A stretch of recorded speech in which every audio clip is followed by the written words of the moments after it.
परिस्थिति से दो चार हो ही रहा था कि घर की दरवाजे पर किसी के आने की दस्तक हुई। बच्चों ने गेट खोलकर देखा तो पिताजी थे। अपने दादाजी को देख के बच्चे तो खुशी से उछल गए, लेकिन मेरी सांसें तेज हो गई। पत्नी ने फिर से मेरी तरफ ऐसे देखा जैसे मानो वो कह रही हो, अपना पेट पालने के लिए तो अपनी आंतें और गुर्दे गिरवी रखने के दिन आ गए हैं।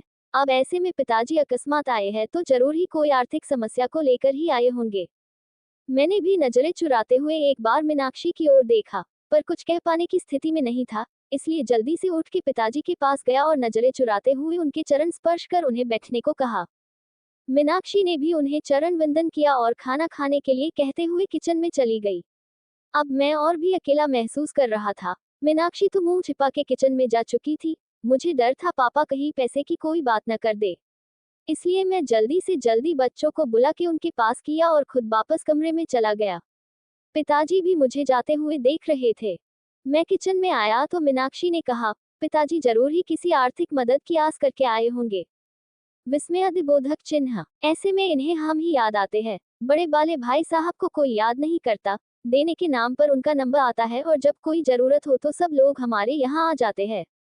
विस्मयादिबोधक चिन्ह। वैसे तो ये शब्द मीनाक्षी कभी नहीं बोलती, पर इस बार उसके घर की तंगहाली इस लेवल पर थी कि उसे मरने के लिए अगर जहर खरीदना हो तो उसके लिए भी पैसे का इंतजाम न के बराबर ही था। एक तरह मीनाक्षी लगातार मुझे बोले जा रही थी और दूसरी ओर मैं था जो कुछ पाने में समर्थ नहीं था।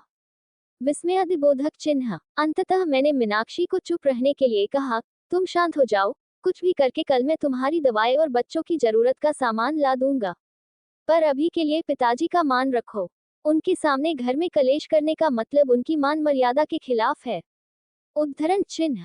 मीनाक्षी समझदार थी, पर उस पर आर्थिक तंगी का बुखार चढ़ा हुआ था, इसलिए वो बेकाबू थी। कहाँ से लाओगे? भीख मांग के या फिर खुद को गिरवी रख के? उद्धरण चिन्ह। ये मेरा काम है, क्या करूँगा क्या नहीं, तुम बस अभी भगवान के लिए शांत हो जाओ। अब मीनाक्षी शांत हो गई। वो खाना लेकर टेबल पर लगा देती है। अब पापा और बच्चों सहित एक साथ खाना खाने लगते हैं। खाना खाते टाइम पापा ने एकाएक मेरी ओर देखा और पास बैठने को कहा। मेरी सांसें और दिल दोनों ही तेज हो गया। कहीं पिताजी कोई मांग न कर दे, क्योंकि मेरे पास अभी देने के नाम पर केवल वक्त ही था, उसके अलावा मैं जुबान भी नहीं दे सकता था। पिताजी बोले, देखो अभी काम जोर चल रहा है, खेती का काम बहुत है, इसलिए अभी की ही गाड़ी से वापस जाना पड़ेगा। मैं यहाँ रुक नहीं सकता हूँ। तुम्हारी माँ बहुत चिंता कर रही थी। पिछले कुछ महीनों से तुम फोन और बात बहुत कम कर रहे हो, और ऐसा तुम तभी करते हो जब तुम किसी परेशानी में होते हो। ये तुम्हारी बचपन की आदत है, इसलिए माँ के जोर और मुझे मुन्ना और मुन्नी की याद सता रही थी, इसलिए मैं आ गया। उद्धरण चिन्ह। यहाँ तक तो ठीक था। अब मैं अवाक बैठा था कि अब पापा क्या कहने वाले हैं। मैंने एक नजर मीनाक्षी को देखा तो वो किचन की चौखट पर के पापा की आड़ किए हुए खड़ी थी, और पापा आगे क्या कहने वाले हैं जानने के लिए उत्सुक हो रही थी। लेकिन आगे पापा ने अभी कुछ कहा नहीं, बस खाना निपटाया और मुंह हाथ धोए। अब पापा ने अपने कुर्ते की जेब में हाथ डाला और एक नोटों की गड्डी निकाली और मेरे ओर बढ़ा दी। ये देखकर मैं अवाक और सकते में आ गया। एक पल के लिए मैं स्तब्ध और निःशब्द ही खड़ा रहा।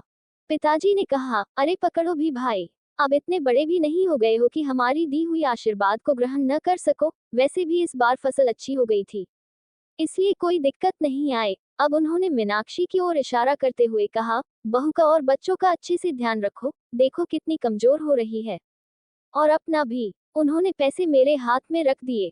मेरी आंखें भर आई थी, और वो बचपन के दिन याद आ गए जब पापा हमें स्कूल जाते वक्त चार आने ऐसे ही हाथ फैलाने पर रख दिया करते थे। पर बस अंतर इतना होता था, उस वक्त मेरी आंखें झुकी हुई नहीं बल्कि प्यार और दुलार से ऊंची होती थी। फिलहाल मीनाक्षी और मैं दोनों ही गलत साबित हो चुके थे, इसलिए खुद की नजरें खुद से ही नहीं मिल पा रही थी। सच में बच्चों के लिए माँ बाप बोझ हो सकते हैं, पर माँ बाप के लिए बच्चे कभी भी बोझा नहीं होते, वे हमेशा उनका ध्यान रखते हैं।